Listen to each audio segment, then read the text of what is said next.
त्रिवेणी तट तक पहुंचा दो, यहां तक पहुंचा दो।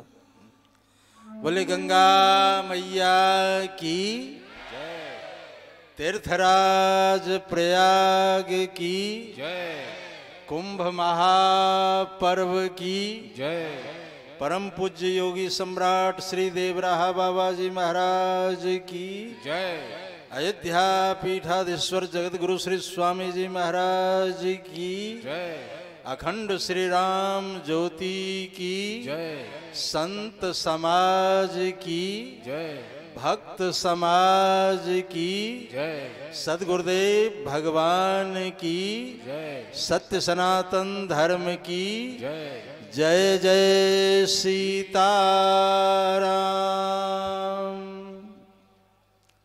मुद मंगलमय संत समाज, भक्त समाज, स्नेहमयी मातृशक्ति, देवियों, स्नेहालु बच्चों, प्रभु कृपा से अभी आप सभी हमारे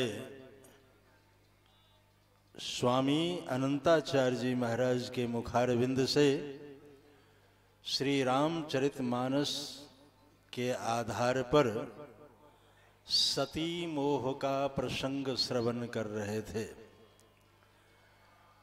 सती भगवान शंकर जी की प्रिया है और भगवान शंकर जी हैं मूर्तिमान विश्वास। भवानी शंकरौ वंदे श्रद्धा विश्वास रूपिणौ। एक तरफ विश्वास की प्रिया है, भगवान शंकर जी की प्रिया है, तो भगवान शंकर जी त्रैलोक्य के गुरु हैं। उसके बाद भी सती को राम जी के प्रति मोह क्यों हुआ, एक प्रश्न है, एक समस्या है। ऐसा क्यों हुआ कि सती ने सीता जी का वेश धारण करने के लिए मजबूर हो गई? ये बड़ा जटिल प्रश्न है। इसके मूल में अगर तलाश करेंगे तो दो प्रकार का ज्ञान जब आपस में टकराता है तो भ्रम होना स्वाभाविक है। दो प्रकार का ज्ञान है यहाँ। एक ज्ञान तो सती के पास ये है कि मेरे पति भगवान शंकर मूर्तिमान विश्वास है और वो कभी झूठ नहीं बोलते। सती इस बात को जानती है कि शिव जी कभी झूठ नहीं बोलते। ये उनको ज्ञान है, सती को ज्ञान है। और दूसरा ज्ञान इसमें टकरा गया क्या कि तिन नृप सुतहि किन्ह परनामा। अगर वो राजपुत्र है तो फिर ब्रह्म कैसे? ये प्रश्न में कहा है कि जो नृप तनय तो ब्रह्म किमी। भाई ब्रह्म तो किसी का पुत्र नहीं हो सकता। सारी दुनिया जो है, ये सारी सृष्टि भगवान की है, भगवान ने लिखा है, भगवान ने स्वयं कहा भी है। भगवान ने अपने मुख से कहा है, बड़ी सुंदर बात कही है, सब मम प्रिय। भगवान के लिए कोई अप्रिय नहीं है। जहां तक दृष्टि जाती है 84 लाख योनियों में भगवान ने किसी के साथ दुराव नहीं किया, चाहे कीट हो, पशु हो, पक्षी हो, जो भी हो। भगवान सबसे प्यार करते हैं। भगवान सबके हैं। भगवान अच्छों के भी हैं, बुरों के भी हैं, चोरों के भी हैं, सिपाहियों के भी हैं, ब्राह्मणों के भी हैं, चांडालों के भी हैं। यहाँ तक कि मेला है तो इस मेला में जेब कतरों के भी हैं। वो भी गंगा मैया से प्रार्थना करता है, गंगा मैया अगर हमें हाथ लग जाएगा तो कुछ चढ़ा दूंगा। और गंगा मैया तो उसकी भी सुनती है, भाई गंगा मैया तो सबकी है? इसमें बड़ी महत्व की बात कही गई है। भगवान कहते हैं सब मम प्रिय सब मम उपजाए,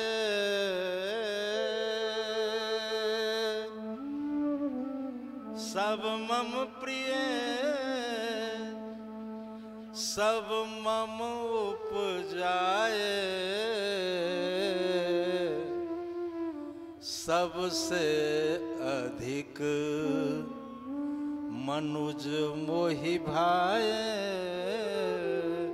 सबसे अधिक।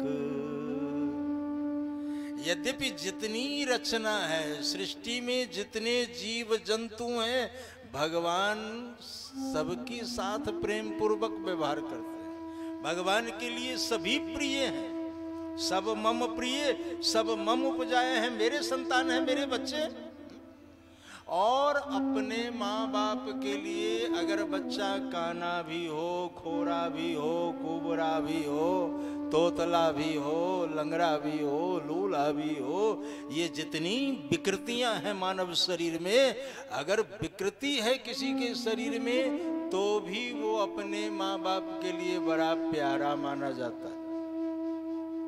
कोई भी बच्चा कैसा भी हो वो माँ बाप के लिए बहुत प्यारा होता है। तो ये सब भगवान के हैं, हम सभी भगवान के संतान हैं। आपसे कोई पूछे कि आप किसके संतान हैं, माता पिता का नाम बताएंगे, लेकिन वस्तुतः असली माता पिता कौन है? जब संसार के माता पिता से धक्का खाते हैं तो सीधे जाके कहते हैं त्वमेव माता च पिता त्वमेव। महाराज इधर बड़ा धक्का लगा, इसलिए असली माता आप ही हो, पिता आप ही हो। त्वमेव माता च पिता त्वमेव, त्वमेव बंधुश्च सखा त्वमेव, त्वमेव विद्या द्रविणम त्वमेव, त्वमेव सर्वम मम देव देव। ये कहना बड़ा सरल है लेकिन करना बड़ा कठिन है। क्या भगवान को माता मानते हो? माता तो पहले बना चुके हो। तो भगवान के आगे झूठे कहना कि तुम्हें माता, ये सफेद झूठ है कि नहीं बताओ? माता बना चुके हो, पिता बना चुके हो, बंधु भी बना चुके हो, मित्र भी बना चुके हो, सारे रिश्ते नाते सारे संबंध तो पहले ही जोड़ चुके हो, बचा क्या जो? ये सिर्फ एक फॉर्मेलिटी जैसे कहते हैं कि पूरा करना कि हम चलो भगवान को ऐसा कहेंगे तो भगवान हमें कुछ न कुछ जो मांगेंगे वो मिल जाएगा, क्योंकि अपनी प्रशंसा सुनकर के हर कोई खुश हो जाता है।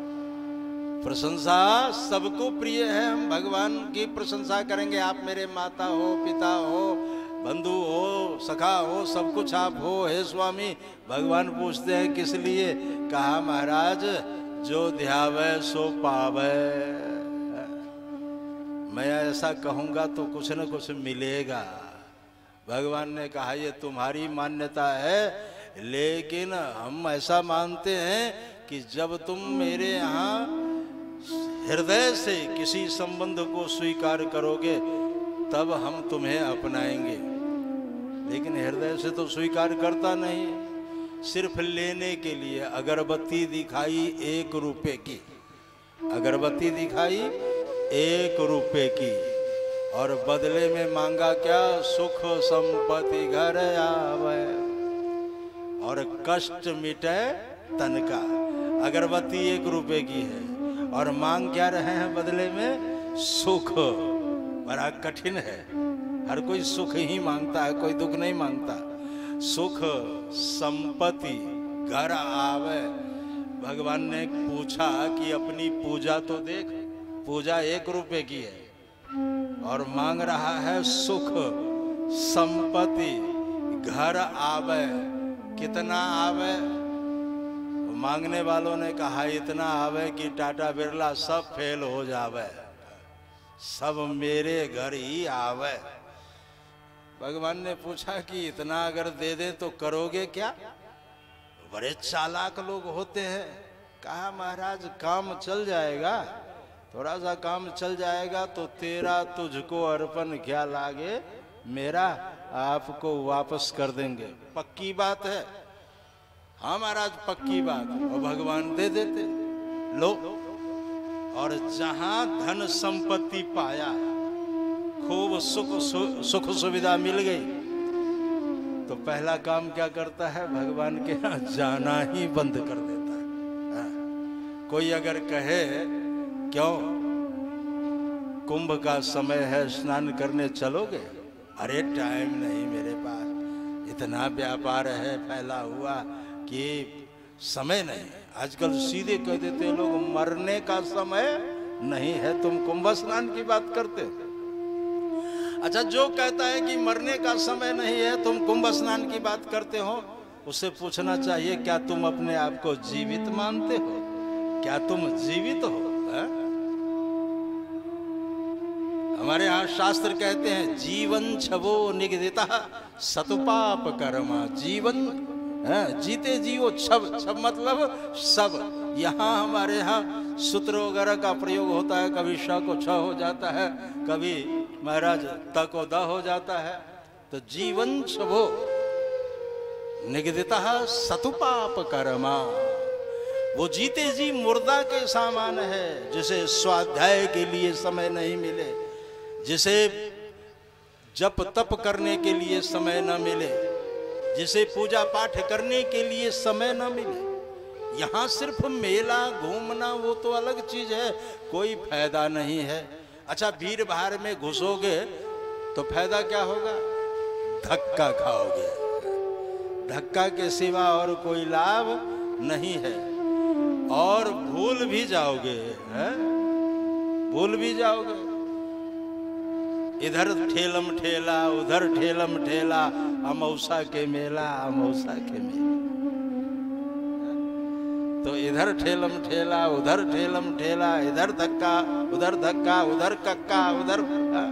तो ये सब यही सब मिलेगा मेला में, और क्या मिलेगा? लेकिन बड़भागी लोग हैं। मेला का असली रूप ये है कि बैठ करके कुछ सुने। कथा सिर्फ सुनने की बात नहीं होती, सुनना और गुनना। गुनना समझते हो? आटा गूंथते हो ना दोनों हाथ से, है? और जब तक विश्वास न हो जाए हाँ अब इसकी रोटी बढ़िया बनेगी, अब दोनों हाथ से गुनना। तो पहले कथा को सुने, फिर आटा की तरह खूब गूने, और फिर बार बार धुने, बार बार धुने, तब जाकर के वो कथा लाभकारी होती, हृदय में बैठ जाती। ये लाभ है। आप डुबकी लगाओ, डुबकी लगा करके गंगा के किनारे ही एक माला जप लो, भगवान के नाम का, सबसे बड़ी पूंजी। जैसे डुबकी लगाए, ये नहीं कि डुबकी लगाए भागे, वहीं गंगा किनारे बैठो, कोई रोक रहा है? सभी बैठते हैं, साधक लोग बैठते हैं। एक माला फेरा, देखो ये माला घुमाने का, एक माला भगवान नाम का जाप किया। बड़ी सुंदर बात कही है, भजले प्राणी साँझ सवेरे, एक माला हरि नाम की। भजले प्राणी,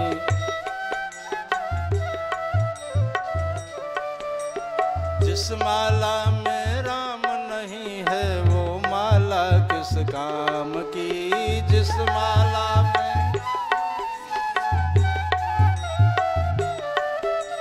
जिस माला में राम नहीं है वो माला किस काम की।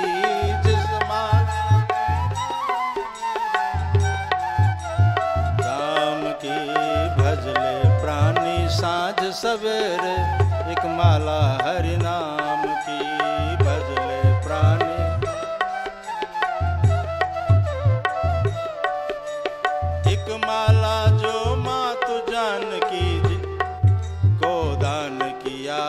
बजरंगी को दान किया।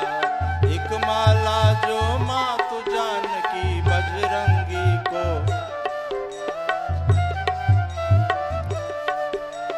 बजरंगी ने फोड़ फोड़ कर भूमि के ऊपर डाल दिया, भूमि के ऊपर डाल दिया। बजरंगी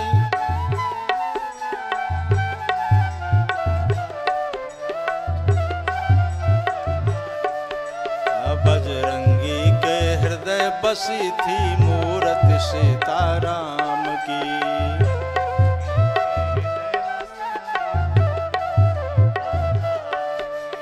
जिस माला में राम नहीं है वो माला किस काम की।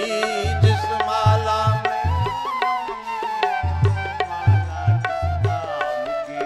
भजले प्राणी साँझ सवेरे एक माला हरि नाम की। जिन लोगों ने माला का जाप नहीं किया होगा, एक मौका है। कई लोगों को मैं देखता हूं, झगड़ा झंझट करनी हो तो गला फाड़ फाड़ करके चिल्लाएंगे, बेहोश भी हो जाते हैं। लेकिन भगवान के नाम में आवाज से चोरी करना ये ठीक नहीं। अपनी जिह्वा पवित्र कर लो, वहां बैठ करके जितना लाभ होगा फायदा, ये हम 2 मिनट में आपको फायदा करा देते हैं। हर एक आदमी बोलेंगे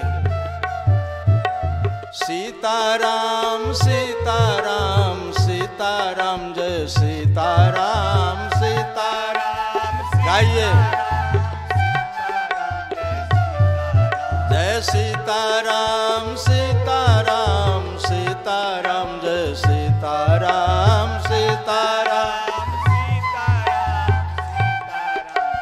सीताराम जय सीताराम सीताराम सीताराम जय सीताराम सीताराम सीताराम सीताराम सीताराम सीताराम जय सीताराम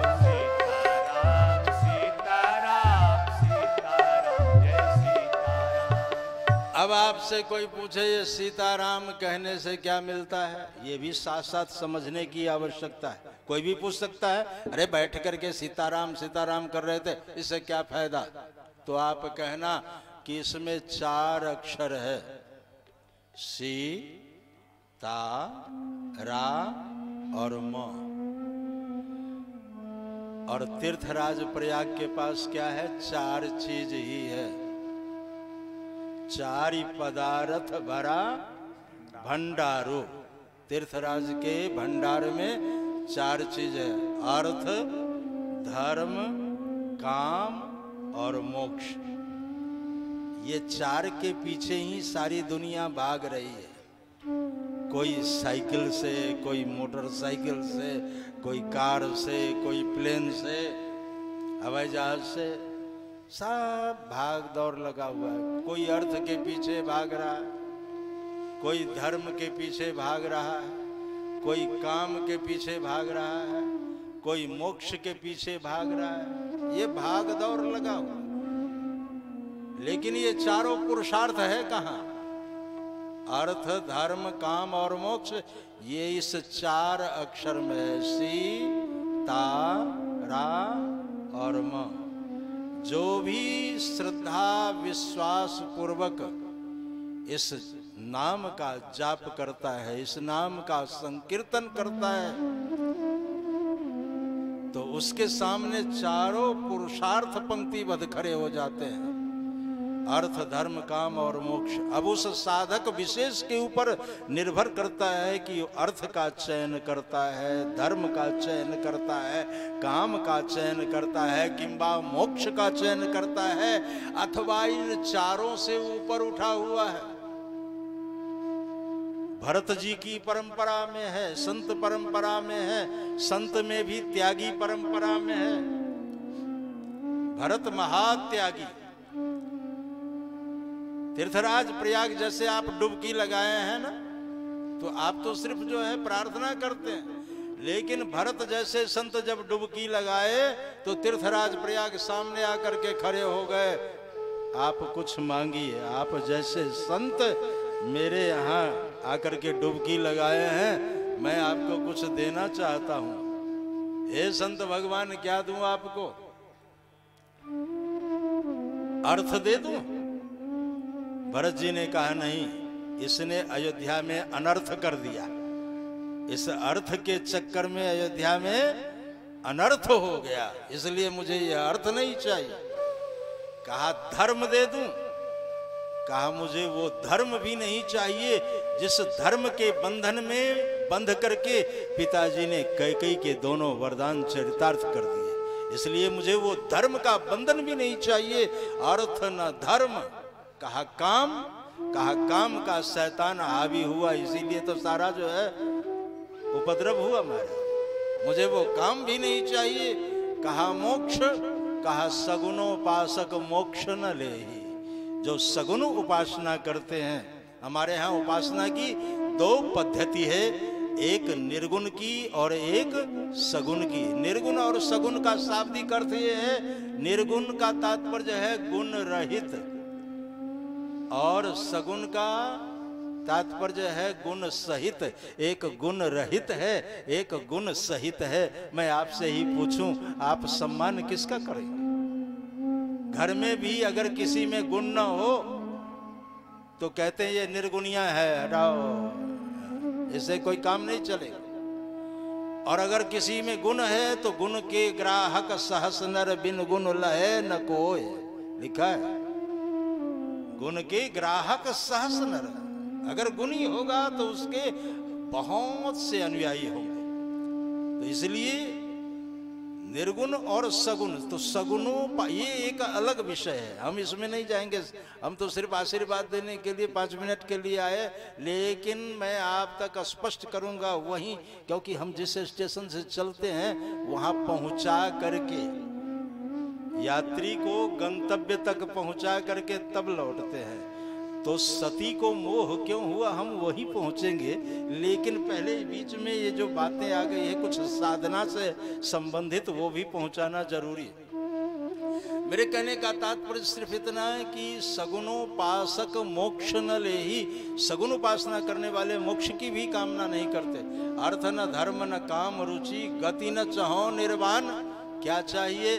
हमारे पास 4 ही चीज है। भरत जी ने कहा कि आपके यहाँ जो भी डुबकी लगाने आते हैं 4 ही मांगते हैं। कोई अर्थ मांग लेता है, कोई धन मांग लेता है, कोई जो है धर्म मांग लेता है महाराज, अर्थ धर्म काम मांग लेता है, मोक्ष की भी कामना करता। लेकिन एक चीज आपके खजाने में बंद है जिसका ग्राहक कोई आता ही नहीं, क्योंकि सबके जीवन में कामनाएं भरी हुई है। जो निष्काम होगा, जिसको संसार की कोई वस्तु नहीं चाहिए, सिर्फ भगवान को चाहता है। 2 तरह के लोग हैं, एक भगवान से चाहते हैं और एक भगवान को चाहते हैं। इसमें को से अर्थ बदल जाएगा, से भी अर्थ बदल जाएगा। भगवान से चाहने वाले बहुत हैं। अभी वही तो सुना रहा था कि सुख संपत्ति घर आवे, कष्ट मिटे तन का। भगवान से चाहते, भगवान दे भी देते। भाई दे दूंगा, क्या करोगे? कहा काम चल जाएगा, वापस कर दूंगा आपको। और फिर मंदिर आना बंद कर देता है, पूजा करना बंद कर देता है, जप करना बंद कर देता है, सब सत्कर्म बंद कर देता है। टाइम नहीं, मरने का टाइम नहीं, मैं नहीं जा सकता। तो भगवान कोई ना कोई स्विच ऑफ कर देते हैं। स्विच समझते हो ना? सबके घर में बिजली का बोर्ड लगा हुआ है। तो ये जो शरीर है, इसमें पाँव का स्विच, हाथ का स्विच, कान का स्विच, आँख का स्विच, जिह्वा की, नासिका की, ये जितनी इंद्रियां हैं सबका स्विच किसके पास है? भगवान के पास। अब भगवान देखते हैं कि हमसे पैसा भी ठग लेंगे। एक अगरबत्ती दिखाया 1 रुपए की और बहुत कुछ लेकर के गया, कहा कि हम वापस कर देंगे। अब तो आना ही बंद कर दिया। तो भगवान जो है सबसे पहले उसके पांव का स्विच ऑफ कर देते हैं। और जहां स्विच ऑफ किया फिर जो है अब चल ही नहीं पाए है? अब कोई उठा के बिठाए है? चारपाई पर लिटा दे, अब वहीं से चिल्लाता है हे प्रभु। अब फिर कहता है माँ तो पिता तुम मेरे, आ गई बात तुमेव माता च पिता तुम्हें पर। माँ तो पिता तुम मेरे, शरण गहूं किसकी, तुम बिन और न दूजा, आस करूं किसकी। ये चारपाई पर बिठाने वाले भी चार सुना जाते हैं, खिलाने वाले भी चार सुना जाते हैं, उठाने बैठाने वाले भी चार सुना जाते हैं। इसलिए हे प्रभु आप ही मेरे माता पिता हो, जरा इसको ठीक कर दो, इसको चालू कर दो फिर से। भाई बिजली का है ना, अब वो स्विच जो है ऑफ है, अब भगवान ऑन करेंगे तो चल पड़ेगा, भगवान ऑन करेंगे तो चल पड़ेगा। यही हाल श्वास की है। अगर भगवान चाहें तभी हम श्वास ले सकते हैं। ये जो किसी से मिलते हैं, चलते हैं, बात करते हैं, क्यों? क्योंकि स्विच ऑन है, इसलिए काम कर रहा है। और ये सांस जहां स्विच ऑफ किया, गोविंदाय नमो नमः, सांस खत्म होते ही राम नाम सत्य है, टिकट कट जाता है। ये उनकी कृपा से ही जो है हम लोग सांस लेते हैं। देखो ये सारा विभाग भगवान के हाथ में है। सुख दुख, हानि लाभ, जीवन मरण, ये सब भगवान के हाथ में है। भगवान अपने पास विभाग रखे हैं। जैसे आज भी सीएम पीएम बांट देते हैं, ये राजस्व मंत्री हैं, ये जो है खाद्य मंत्री हैं, तो ये स्वास्थ्य मंत्री हैं, सब विभाग सबको बांट देते हैं। लेकिन कुछ महत्व का विभाग जो है अपने पास रख लेते हैं। आज भी सीएम पीएम की ये है महाराज। संविधान में आप देखते हैं कई तरह की बातें हैं। तो भगवान अपने पास कितने विभाग रखे हैं? सुख दुख। देखिए भगवान के पास जो विभाग है, मैं वो विभाग के विषय में भी बता दूं। सुख दुख, हानि लाभ, जीवन मरण। अगर मनुष्य के हाथ में सुख दुख की व्यवस्था होती, कोई दुखी होता? मनुष्य के हाथ में यदि हानि लाभ की व्यवस्था होती, किसी का नुकसान कभी होता? और मनुष्य के हाथ में अगर जीवन मृत्यु की व्यवस्था हो जाती, तो क्या कोई कभी मरना चाहता? लेकिन ये सारा विभाग भगवान के हाथ में है। इसीलिए हम लोग भगवान के चरणों में जाकर के प्रार्थना करते हैं कि महाराज तुमेव माता च पिता तुमेव बंधु च सखा तुमेव। और भगवान जो है अगर चाहे तो मुर्दा में भी जान फूंक सकते, लेकिन आजकल लोग जो है चाहते हैं। महाराज एक हंसने वाली बात याद आ गई, थोड़ा सा हंस भी लेना चाहिए। एक पति ने पत्नी को एक थपाक मारा और थपाक मारते ही वो बेहोश हो करके गिर पड़ी।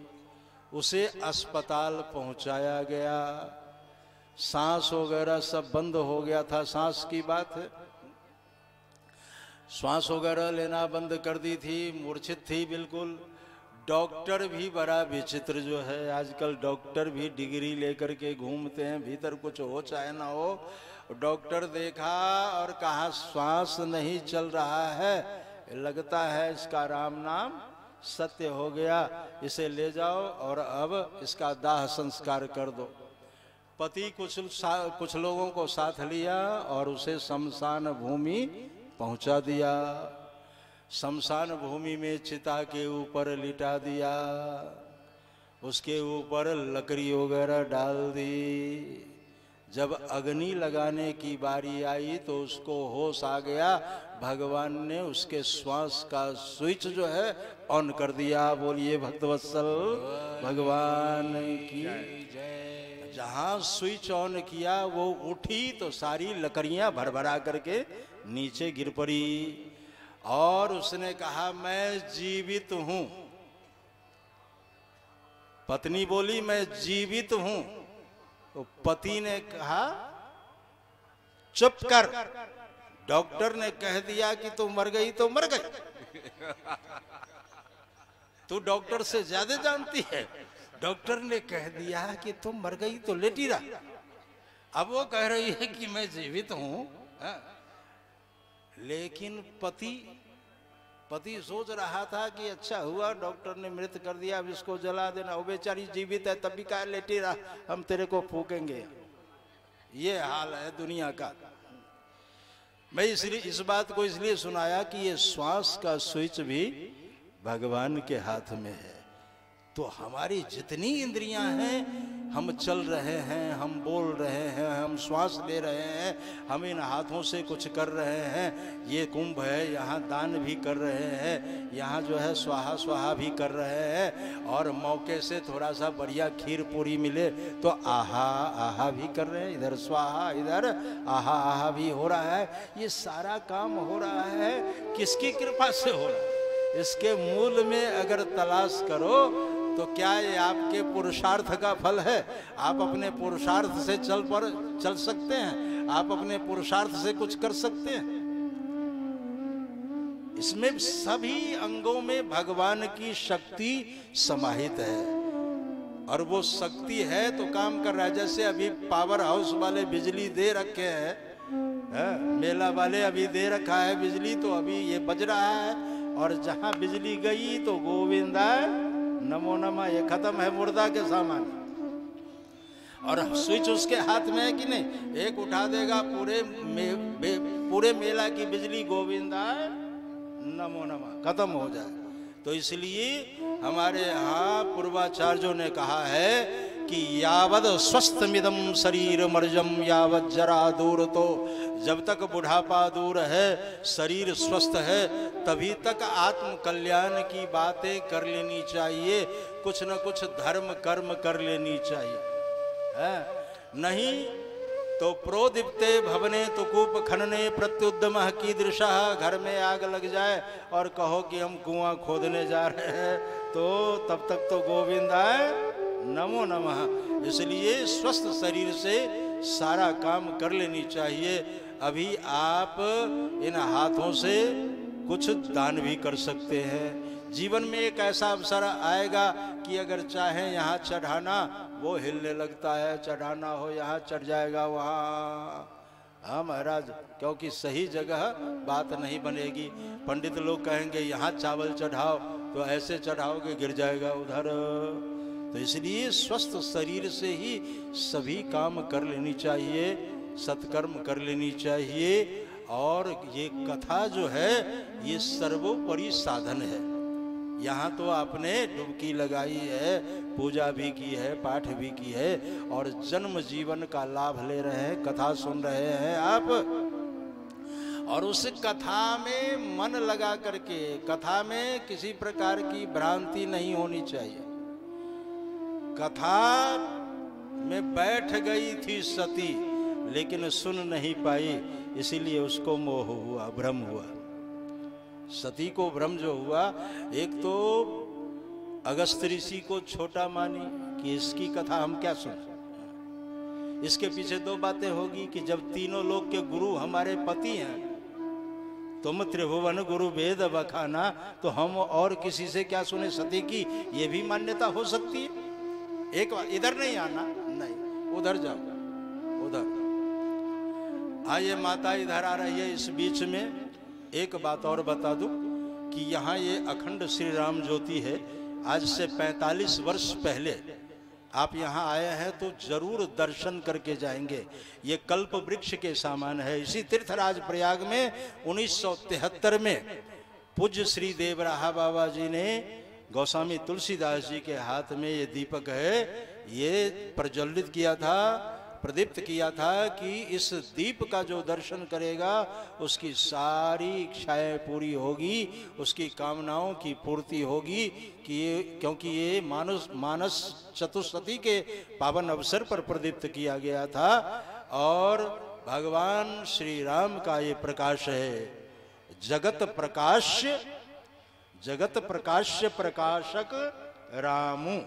तो भगवान ये राम का दिव्य प्रकाश, ये आपको अखंड श्री राम ज्योति का इतिहास यहाँ इसमें इस पट में लिखा हुआ है। और उसमें ज्योति जहां जहां गई है, देशाटन की है विगत 45 वर्षों से, वो उसमें लिखा है। लेकिन अब इस ज्योति को अयोध्या के एक शीर्षस्थ स्थान है सुग्रीव किला, सुग्रीव किला में ये ज्योति प्रतिष्ठित हो गई है। लेकिन कुंभ और अर्ध कुंभ के अवसर पर यहाँ जरूर आती है, इसे लाया जाता है, क्योंकि इस ज्योति की जन्म भूमि है एक तरह से यहाँ। तो ये अखंड श्री राम ज्योति का दर्शन करेंगे। लेकिन मैं आपको सुना रहा था कि सती कथा नहीं सुनी, एक अपराध। दूसरा अपराध कि सीता जी का वेश धारण किया, स्वामी जी सुना रहे थे। लेकिन सती को भ्रम क्यों हुआ? उस भ्रम के मूल में है 2 प्रकार का ज्ञान। सती को के सामने 2 प्रकार का ज्ञान टकराया। एक तो सती को ये विश्वास था कि मेरे पति मूर्तिमान विश्वास है, वो कभी झूठ नहीं बोलते हैं, अगर सच्चिदानंद कहे हैं तो ये सच्चिदानंद होंगे, एक बात।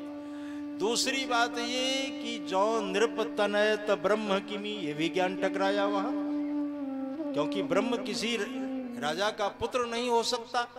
उसके विषय में कहा गया कि न जायते म्रियते वा कदाचिन यथा इमानि भूतानि आदि।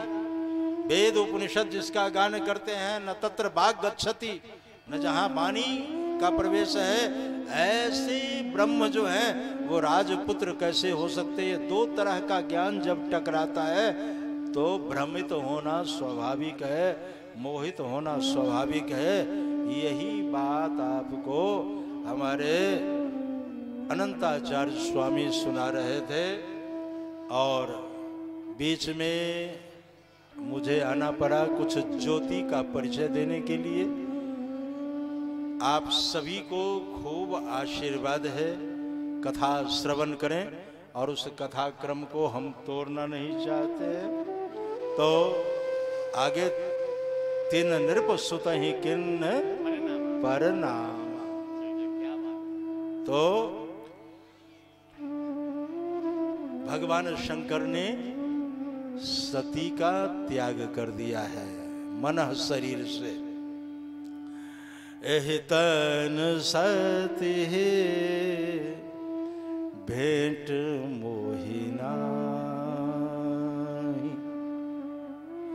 शिव संकल्प किन्ह मन मान। क्योंकि ये भगवत अपराध है। भगवत अपचार, भागवतापचार, सह्यापचार, असह्यापचार, नाना प्रकार के अपराध हैं। इन अपराधों का समन हो सकता है। कुछ अपराध सहनीय है और कुछ असहनीय हो जाता है।